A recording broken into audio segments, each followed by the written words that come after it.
kaltakesakni bir urganda o'ldirishlik mustahab. Uni bitta sababi bor.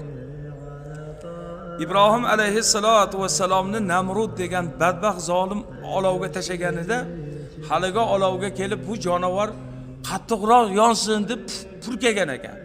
O'zi muncha bo'lsa u. Uni purkagani nima bo'ladi uni? Bu bir, ikkinchisini eshiting. Buni qarshisidagi tomonni eshiting. Qaldirg'ochga ozor berishlik makruh yoki o'ldirish makruh.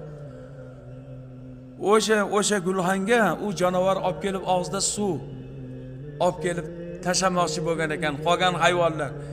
Qaldirg'och o'zi kichkina bo'lsang, bu gulxan katta bo'lsa, seni og'zingdagi suv nima berardi, nima foyda qilardi? Qaldirg'och aytayotgan emish. Birodarlar, o'zi men bilaman, bu og'zimda olib kelayotgan suvning foydasi yo'qligini. Qiyomatda Hazrati Ibrohim alayhissalatu vassalomni tomonlarda turmoqchiman degan ekan. Shuning uchun kaltakesakni o'ldirishni joiz deb aytilgan.